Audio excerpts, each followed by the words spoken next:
Hi, folks. Steve Urban here, host of the Riderflex podcast and founder and CEO of our day job recruiting firm, Riderflex. We hope you enjoy this episode.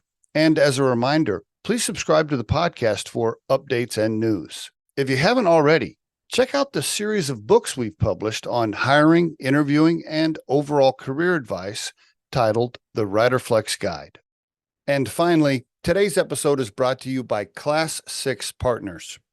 Are you ready to sell your business or raise capital? Class 6 Partners guides you through the entire process, from business optimization to securing the perfect deal.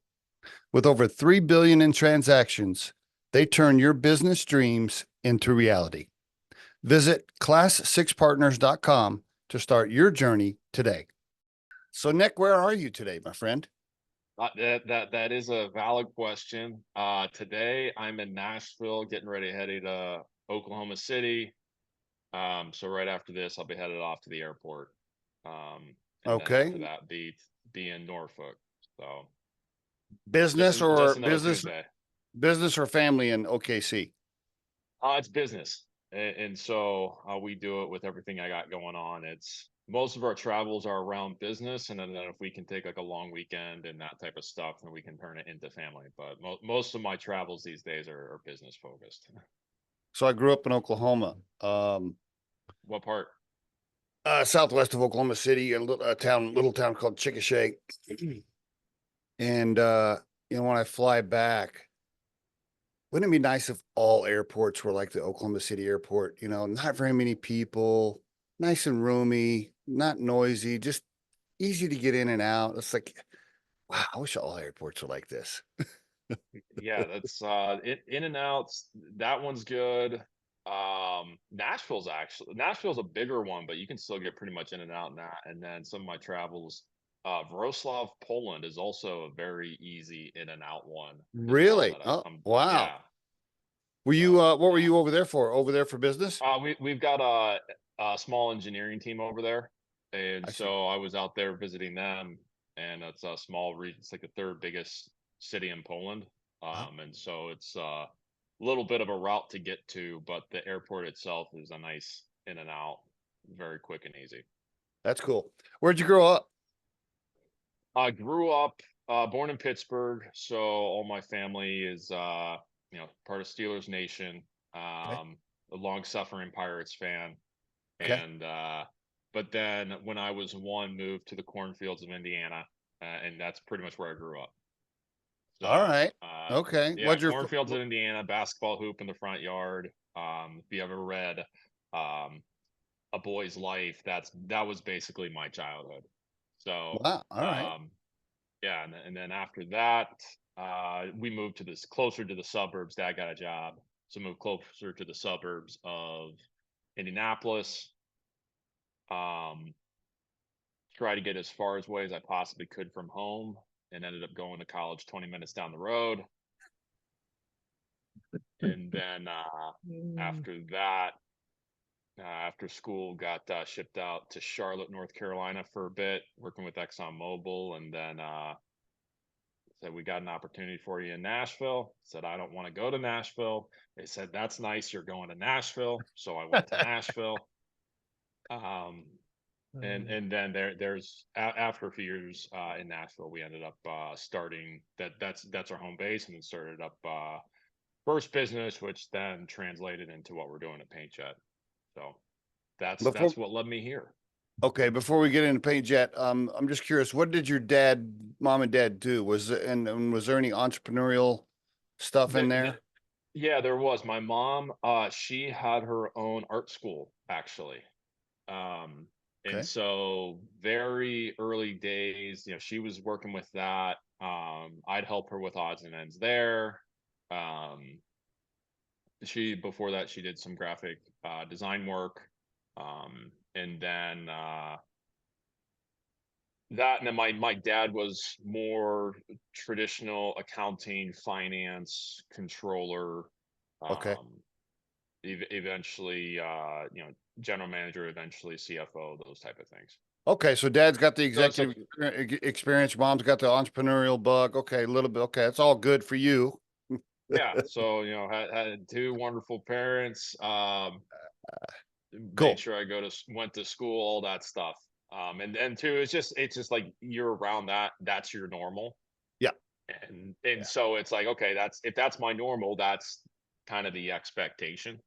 Gotcha. And then it's around, and then after that, it's really about just finding, hey, what fits with you and going from there. Okay. Do you have 2 degrees, 2 bachelor degrees? I do. So I went to, and so a little bit more in terms of what led me to, so I went to Butler, out in Indianapolis. And the reason why that was, I wanted to do two things. So I played soccer at a relatively high level in high school and wanted to play Division I soccer.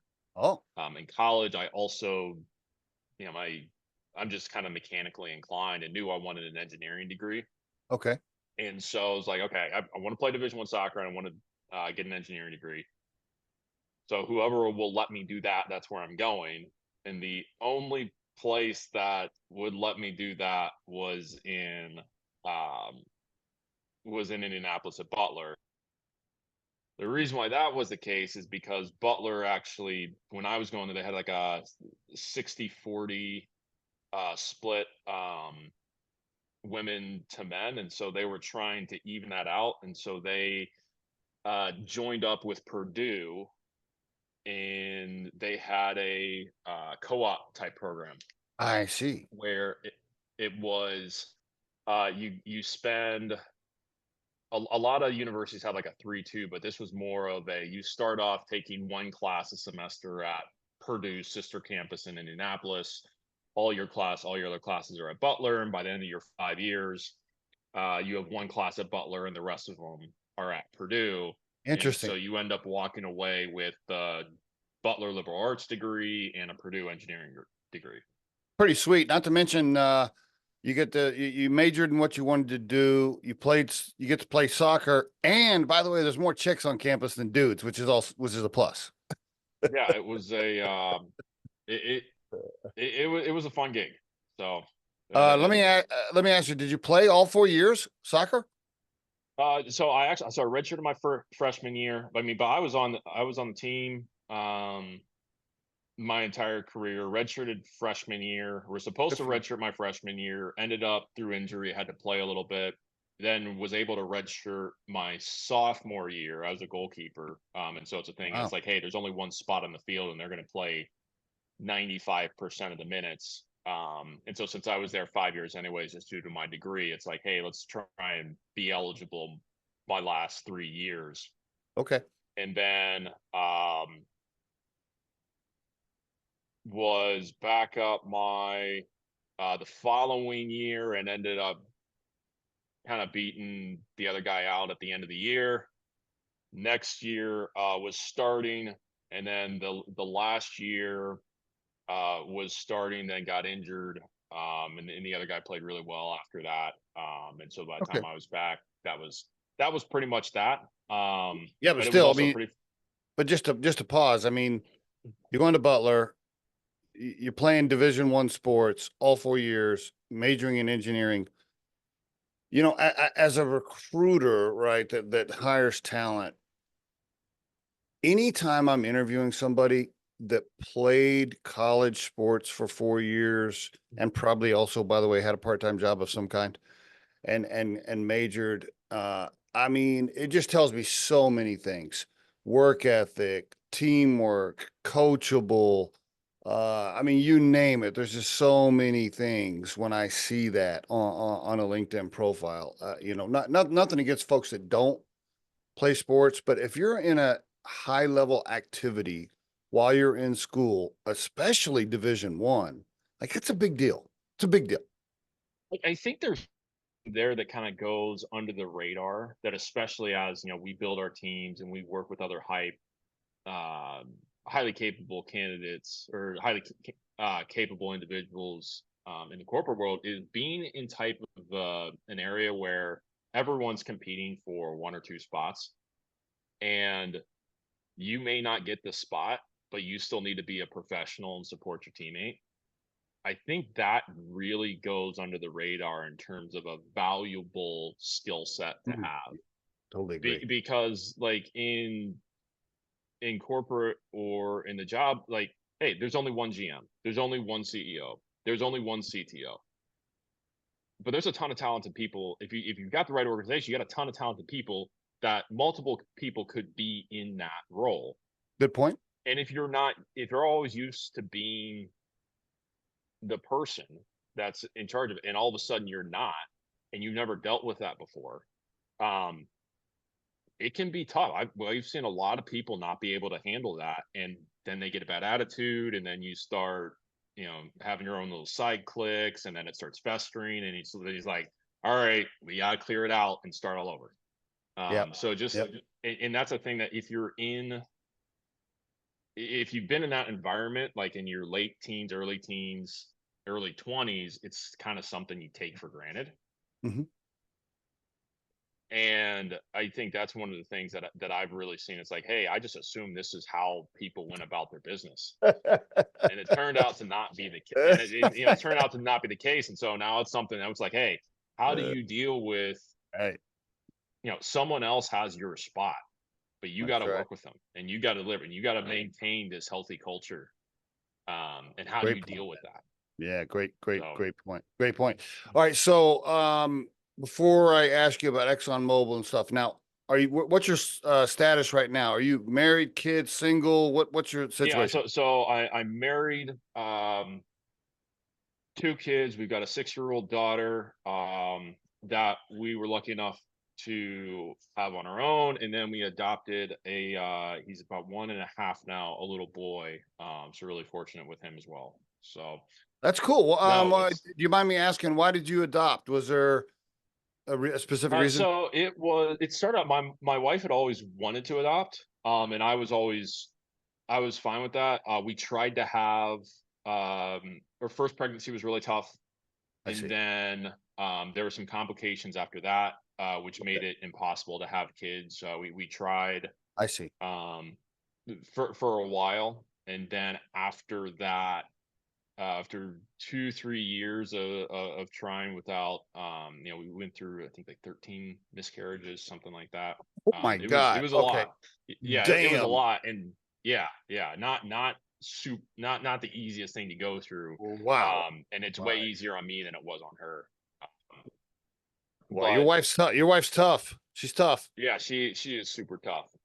The stuff that she's gone through is pretty incredible. So wow. Okay. Wow. Yeah. And then after that, then we went through adoption process. And for those who haven't gone through that, that's an emotional roller coaster as well. I've heard, I don't know from experience, but I've heard long, painful, emotional, expensive. Yeah. Learning how that sausage is made is not fun. Wow. All right. And it's about, like, these are human beings we're talking about too. And you have an industry that is predicated on revenues and margins surrounding human lives. So that's just not a fun arena to play in. Wow. All right. So he's 1. Your son's 1. You said 1.5. Yeah, he's about 18 months now. Okay. All right. Very, very cool. How'd you meet your wife? Did you meet your wife at school, or? No. So this was one of those things that was really, so I met her at school. She had graduated earlier. She's from Cincinnati. I'm from Indianapolis. She wanted to get away from home a little bit, so moved to Indianapolis. So was a nurse, and so we met one summer just at a kind of a college bar, connected on that. We're dating, about a year after that, and it was my senior year, so I'm a broke college kid, and she's a nurse getting paid pretty well, and so it's like, this is great.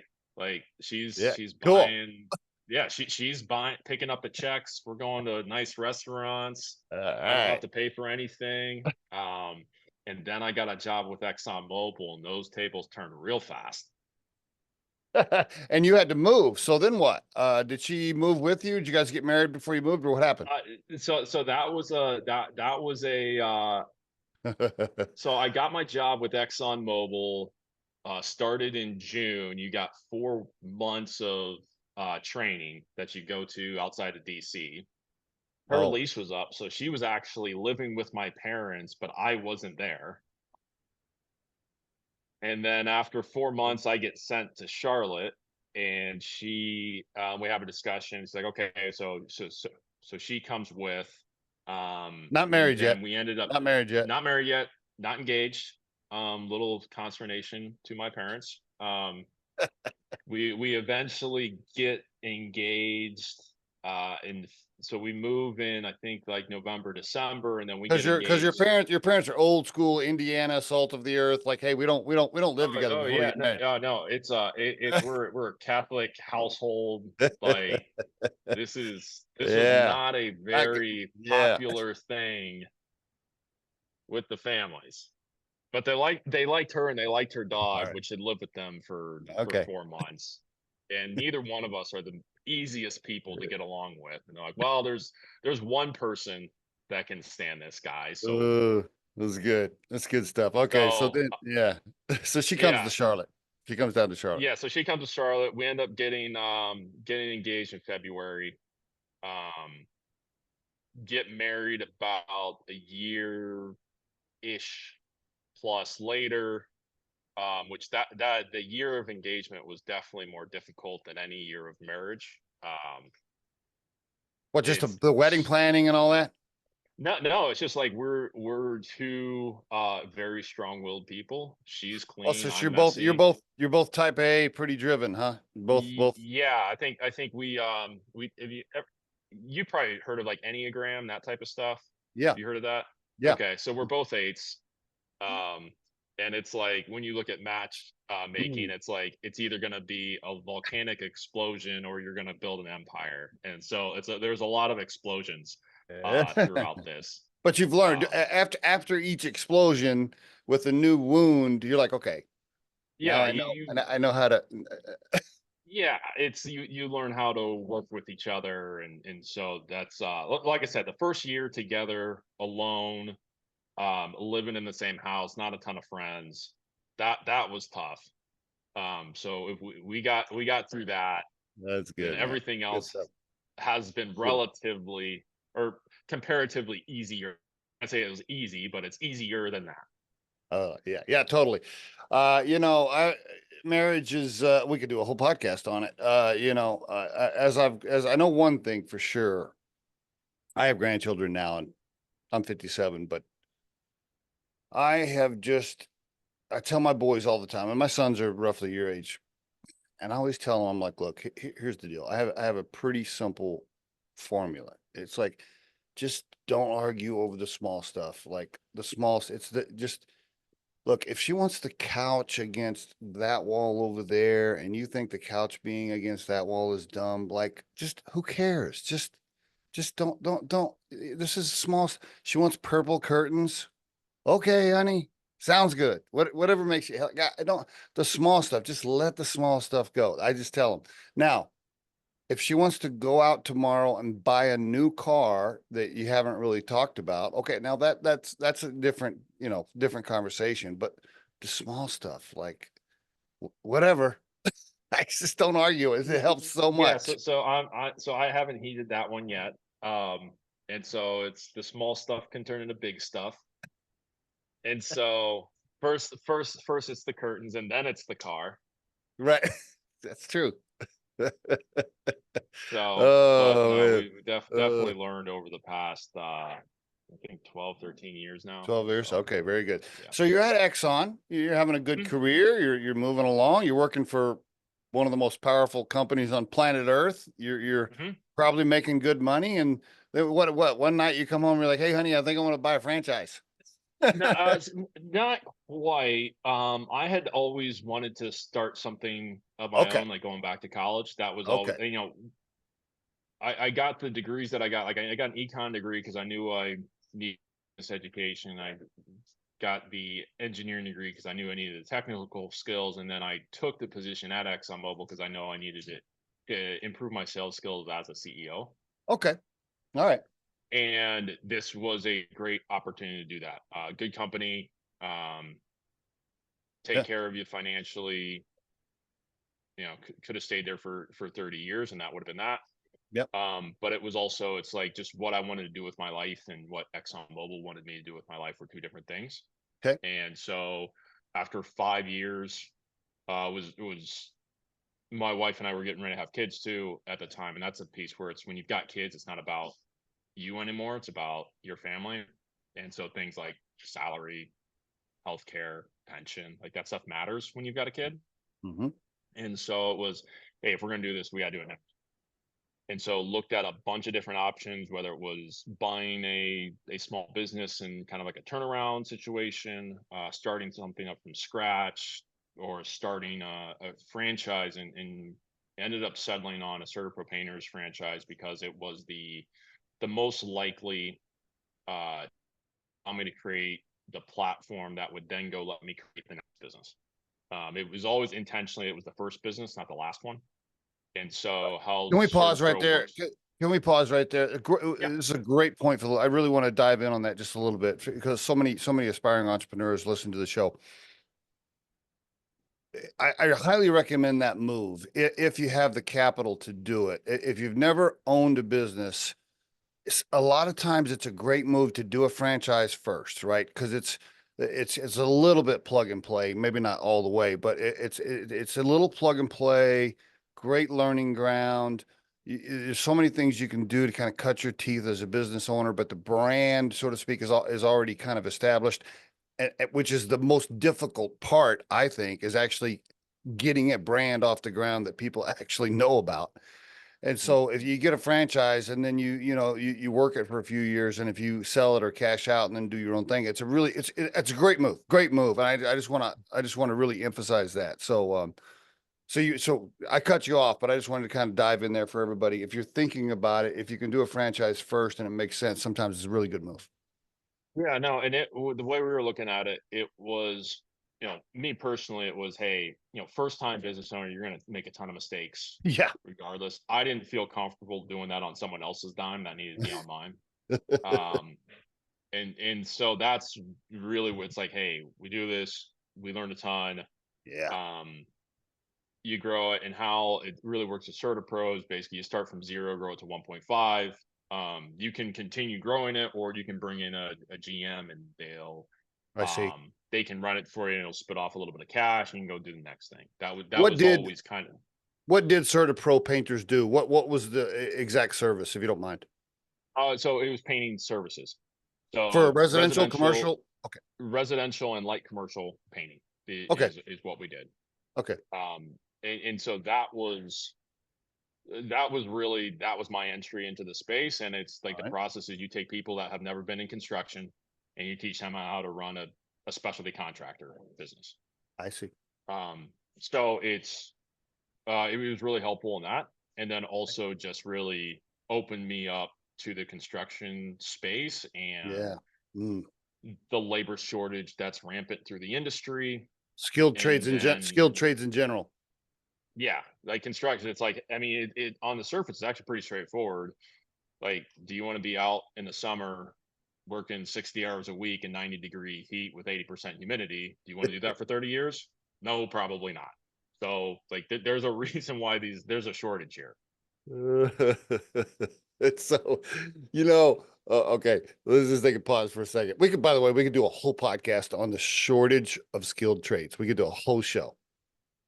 So as a recruiting firm, we love doing skilled trades, even though that's not a large part of our business, probably 30% of our business. But damn, trying to get an electrician on the phone,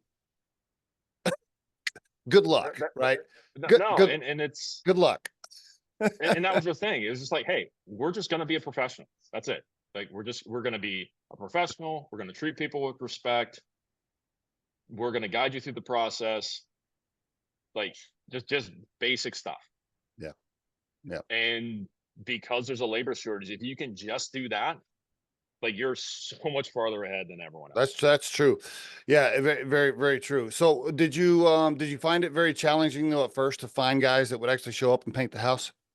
Oh yeah, absolutely. It was, you got your 1 week training that teaches you how to do everything. Then you go out to the field, you're selling these jobs, and it's like, hey, we're backlogged. We can't start until we've got this big backlog. We can maybe squeeze you in the next 4 weeks, and then you close it, and you're like, yes, yet I have no one to deliver this. And so it's like, all right, cool. I got 3 weeks to find some crews. And of course, like you're in the middle of busy season, and so everyone that doesn't have work, there's a reason why they don't have work in busy season. Great point. If you paint houses and you're not working in June, it's probably because you don't want to work. Right. Or there Or are some deficiencies in your skill set. Yeah, something's wrong.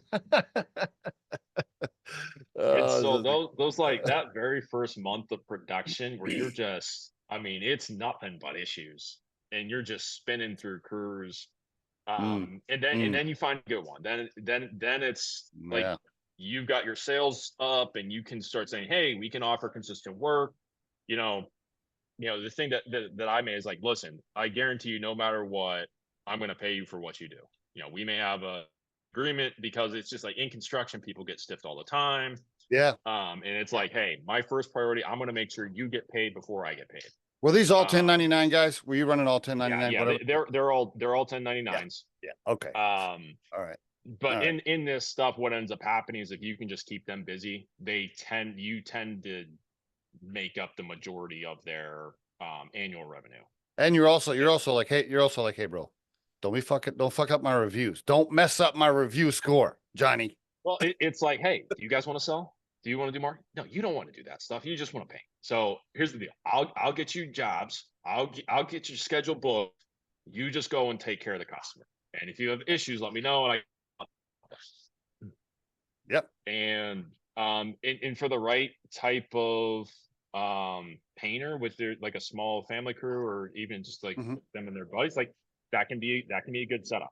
Okay. What were your margins? Were you keeping 40%, 50%? What were you keeping off the top? So we budgeted at 42, 43. Okay.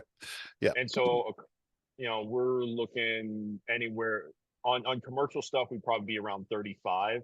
The larger they would get. Then you also had royalties. What was that? Was that 7%? What was that? 7%?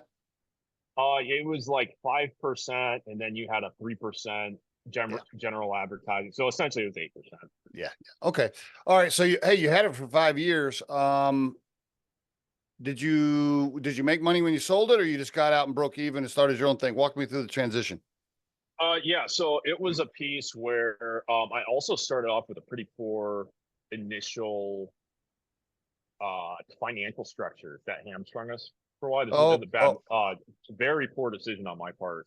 What'd you do? Borrow a bunch of money to buy the franchise? No. So what we actually somewhat. So it's basically, we wanted to hit second busy season. Okay. And so in order to do that, didn't have enough time to do the full SBA process. I see.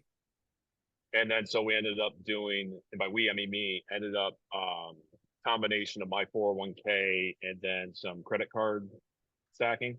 I got you. The 0% per year. Well, the 0% per year came around, and then it goes into play. And because they're all personal credit cards, you can't refinance them. Oh shit! And so it ends up your second and first highest paid employees are the credit card companies. Damn. With a small business, you're just not spitting off that cash. When COVID came, were you able to get an SBA emergency loan? Yes, we were. But that was also a tricky issue because we didn't have an explicit loan with Bank of America. Okay. And so we didn't get in on the first cycle of relief funds and the emergency. We had to get the second cycle. But on the second cycle, I'm just curious, maybe this is too much information. We can always edit this out if you want. But on the second one, when you did get the SBA emergency, did you take the amount that was unsecured so you didn't have to put a personal guarantee on it? Or did you have to? I don't think we weren't at the level that you had to guarantee same. it. Yeah, same here. I remember when my co-founder called me. He was like, "Hey man, we can get this SBA money with no personal guarantee." I was like, oh, "What? Oh, okay, yes. Where do we sign?" Yeah. Well, I mean, we needed it for survival, but Oh yeah, for sure. yeah, yeah, no, Okay. no, that we did that. Started off, and it was so it was one of those things where, from an EBITDA standpoint, we actually had a pretty healthy business, but from a Okay. cash standpoint, we were always pretty tight because All right. we All right. always had But your we wife still was had to pay the credit your cards. wife was a nurse and she's bringing in cash, so you're okay. No, actually, we had our daughter, and she got kicked in the stomach while she was pregnant, uh, as part of when she was a night nurse in ICU, and she got kicked in the stomach while she was pregnant. Um, and so after she delivered our daughter, we said, okay, we're done. We're done with that environment. So she was at home, and so um, Wow. everything was on the business. All right, so let's just let that sink in, listeners. Brand new daughter at home, wife's not working, credit card debt racked up on the franchise barely paying enough probably to make the mortgage. And you're like, fuck, I was making really good money at ExxonMobil. I had heard that a lot from family members. Yeah, your dad. Yeah, was your dad like, was your dad, I meant to ask you that earlier. When you told your dad, like, I'm going to quit ExxonMobil and buy his franchise, was your dad like, what?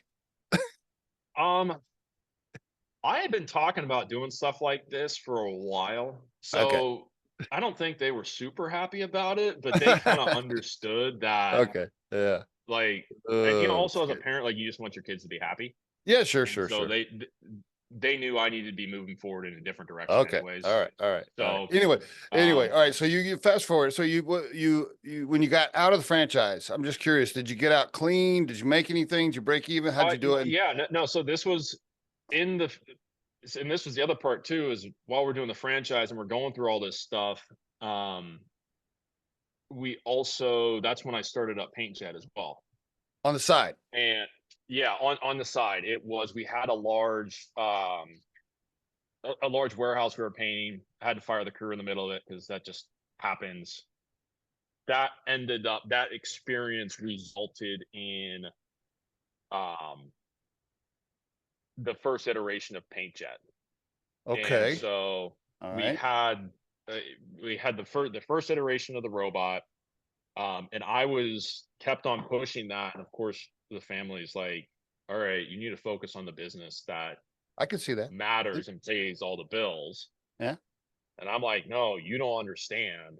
Like, this business is, like, it's gonna, best case scenario is a slog for the next decade. The opportunity here and the need and the problem and all of this stuff, like, and it's not a small business, it's a venture backed entity. The numbers behind that, I mean, you're looking at 10, 100 times the opportunity with CertaPro. Getting that sorted out is going to clear up all this stuff with the franchise. Yes, but now you're into robots and manufacturing and parts and Yep. supplies, and now you're into a capital intensive business, right? Like, and I'm guessing you don't have several $1 million in the bank yourself. So how do you? I do not. Yeah. So how do you get this thing started? What do you raise cash? Walk me through Yeah, how you get this going. so it started off, and going back, so my co-founder and I, he had worked at CertaPro corporate on the Okay. operations side. So him and I had Okay. already worked together on, like, hey, how do we manage All right. labor shortage? I had a rough prototype that I had been working on as a senior design. I sponsored a senior design project with Purdue. Okay. The students there, they created the first iteration of it, and it was something that was plausible. I continued sponsoring that over a couple of years, so every semester get a new group of kids, and Okay. they continue improving the robot, Okay. for that semester. Um, Good we move. then COVID then happens, and we had taken the robot about as far as we could on our own. And it's like, okay, if this is going to go any farther, we need outside capital. Does Purdue own it, by the way? Did you have to set this up, or Purdue owns a percentage of this? How does that work? No, Okay. no. So these were undergrad students. All right. Go ahead. And so like working with undergrads, okay. different universities are going to have different agreements, but with Purdue, they're undergrads, so they just need experience. So I had good experience to offer them. I retain all of IP. Great. All right. So now you're like, okay, let's raise cash. I've never raised cash before. How do you do that?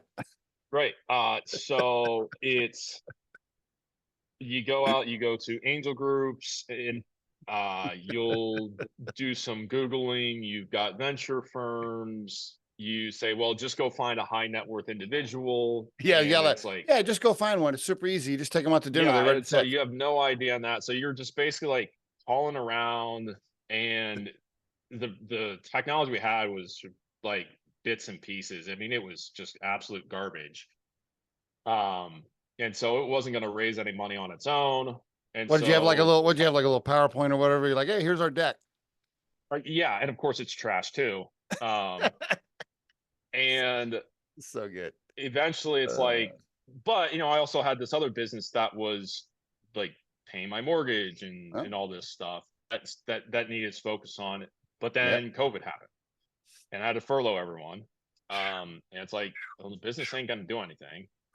I've got this other thing on here. Both of us are not doing anything. It's like after the first 2 weeks, you're like, there's nothing to do for the next, who knows? And so it was, well, let's see if this thing has legs. And we've taken as far as we can on our own. Okay. And let's go out and do demos and see if we can sell any of these things. Okay.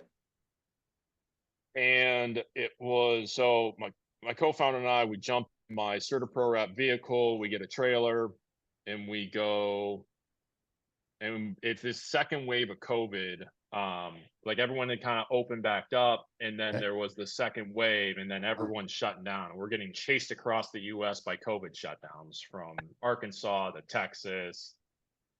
We spend the 4th of July in LA, and it's like you can't even use the pool. And so we ended up making 9 stops over 3 weeks, and the demos who are you pitching to? Garbage. Yeah, who are you pitching to?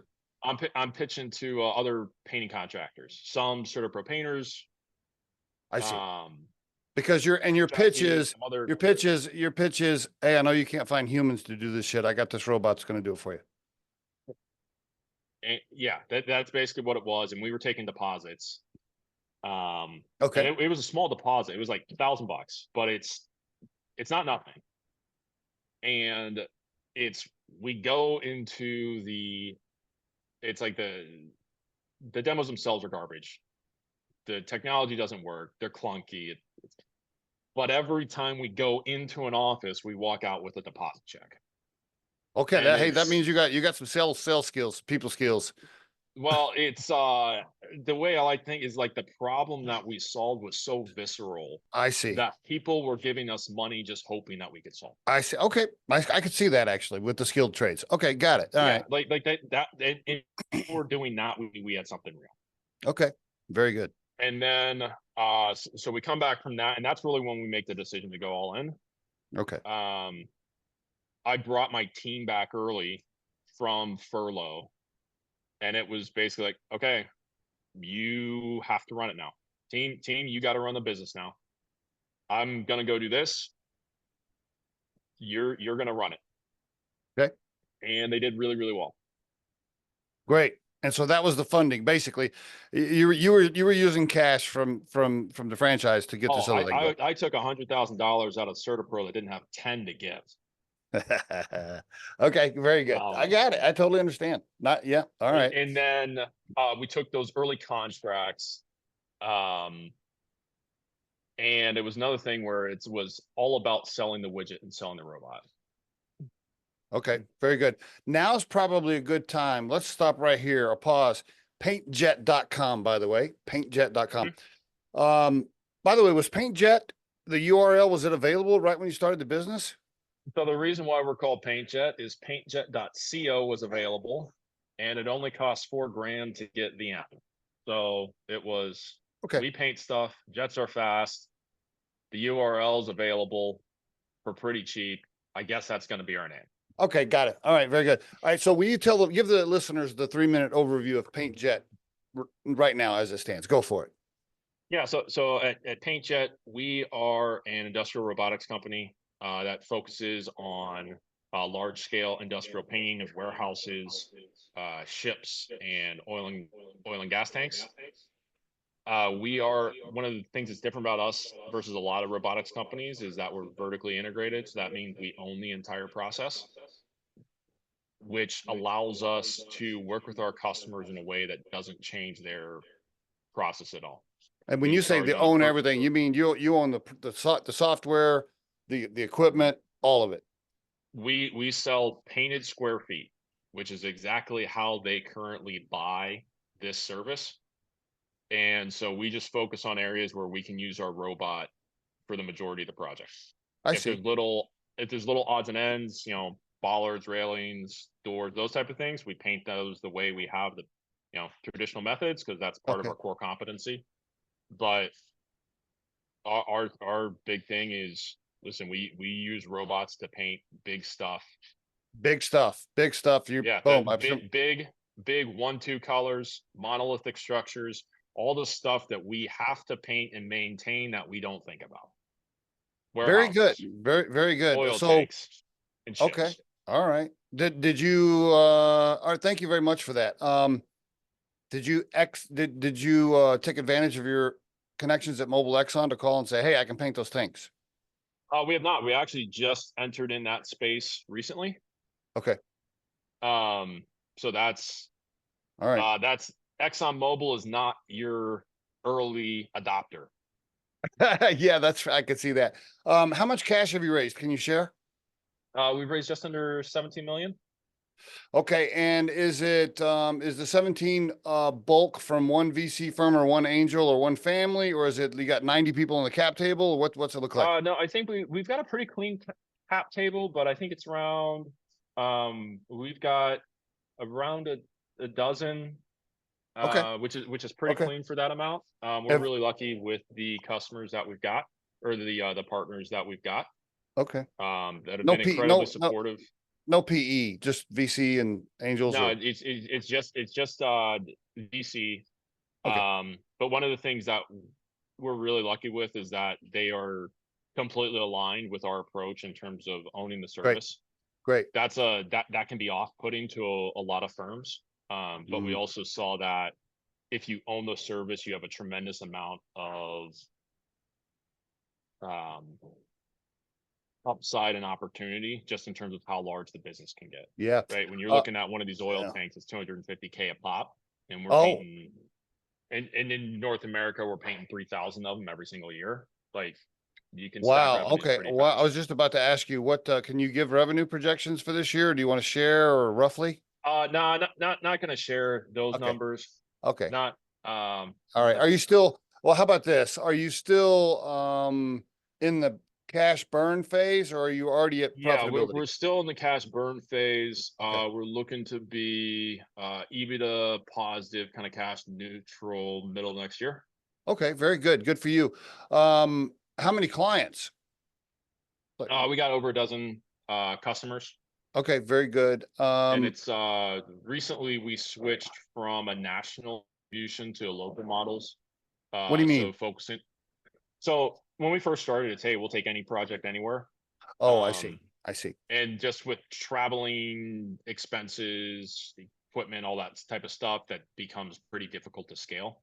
Okay. And so we've transitioned to focus on specific markets. So like right now we're in Dallas, greater Texas area. Do you have robots in each? Do you have robots in each location? Yeah. How many? Dallas, how many robots you got?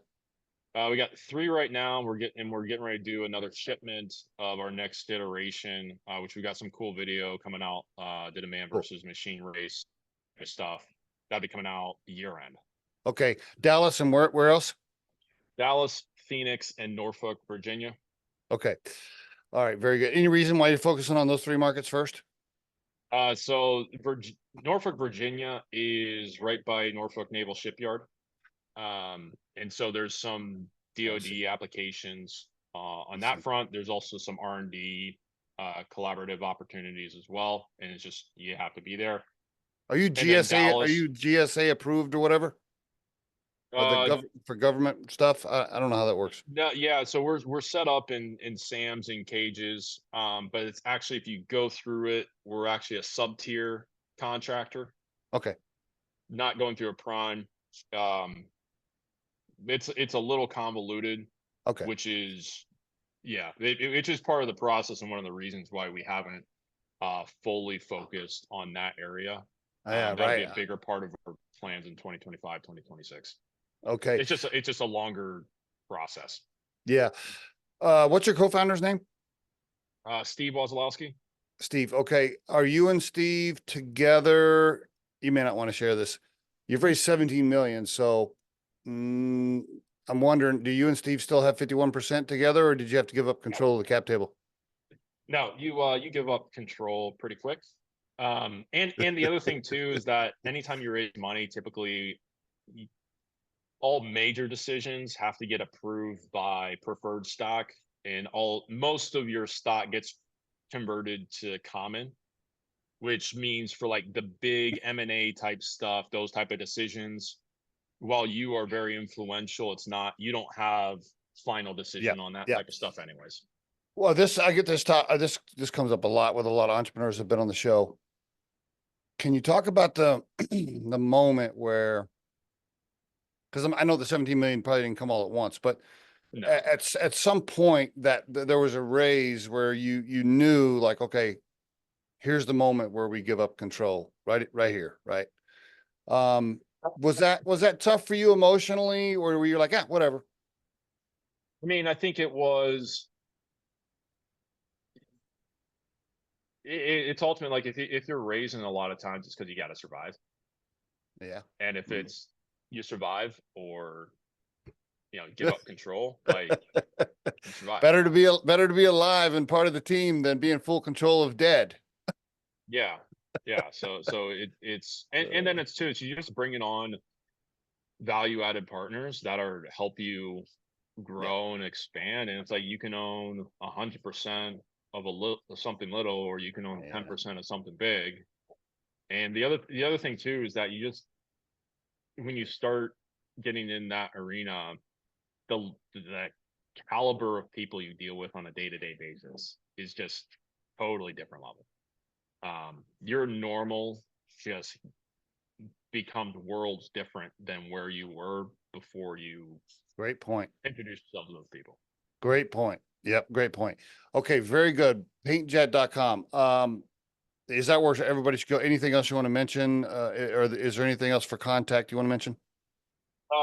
Just PaintJet.com, LinkedIn. In the next couple months, you'll start seeing more stuff coming out on our YouTube channel in terms of stuff in the field, demos, races, those type of things.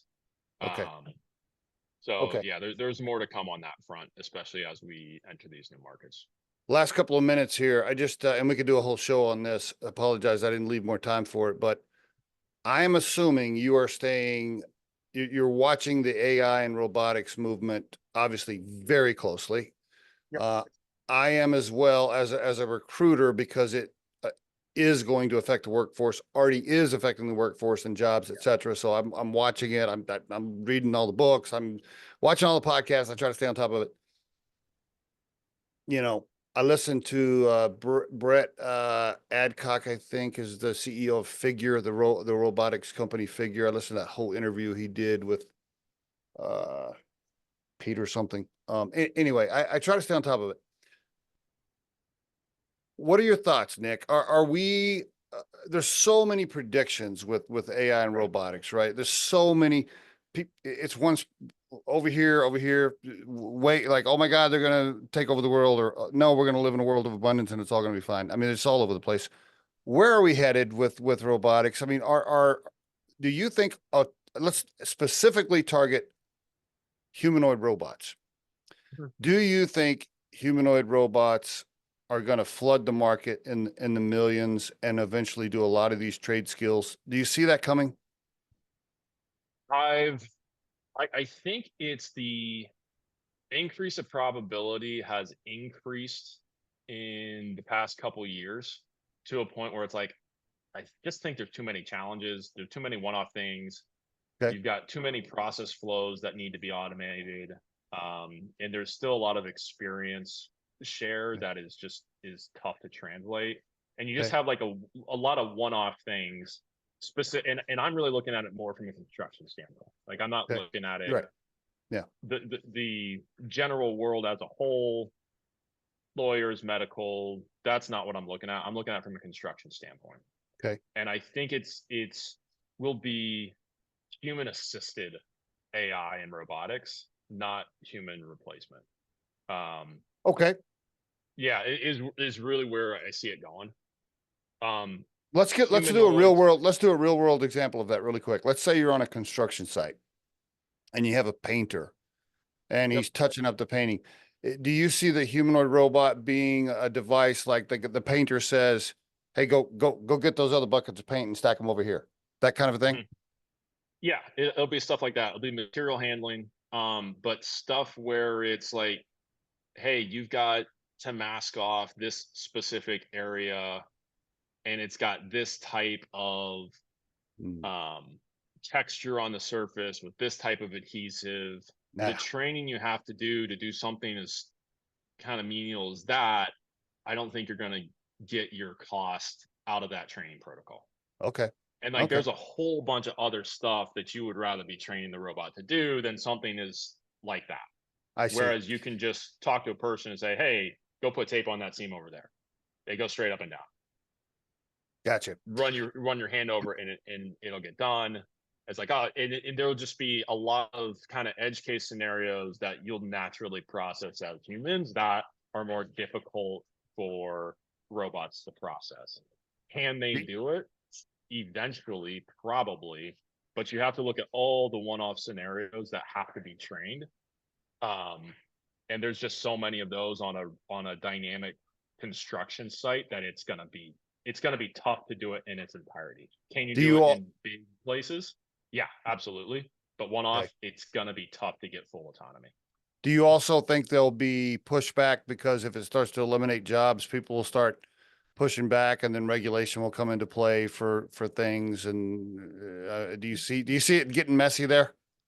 I don't. And the reason why, it's like we're in a labor shortage. There's physically not enough people to do the work that needs to be done. We're already over budget and behind schedule on 90% of construction jobs. We are actually being approached by unions. Interesting. They see it as a tool for them to be competitive with the rest of the market. The other thing that we're seeing is it's an opportunity to extend careers. I see. Like if you used to be the fastest person in the world, well, eventually you can't move the way that you used to. Well, you can if you're controlling a robot and you're sharing that experience you have with management of the robots, and you don't have the wear and tear.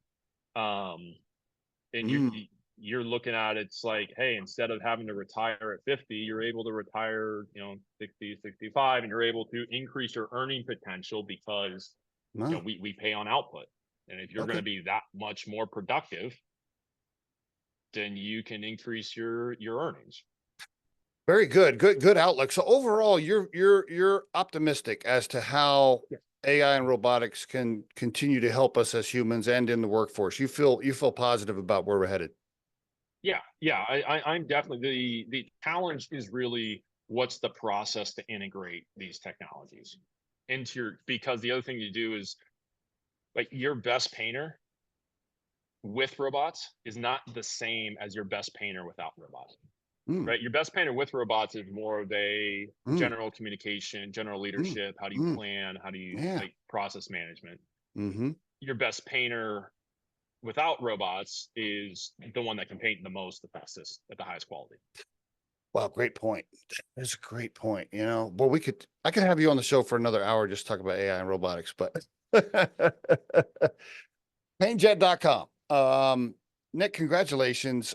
Great story. Just great story. Some of the things you've overcome, you and your wife personally, the risks you took to do the franchise and then move into this and then raise cash. Outstanding story, man. You're getting you'll have a book to write eventually. Hey, we haven't come close to what we need to do. And that's the other thing, is it's like when you're growing as fast as we do it any day, it could completely unwind. So Yeah. it's we're not there yet, and we still got a long way to go. Yeah, but great story though, buddy. Thank you so much for sharing on the Riderflex podcast. I really appreciate it. Yeah, no, appreciate the opportunity, and had a great time.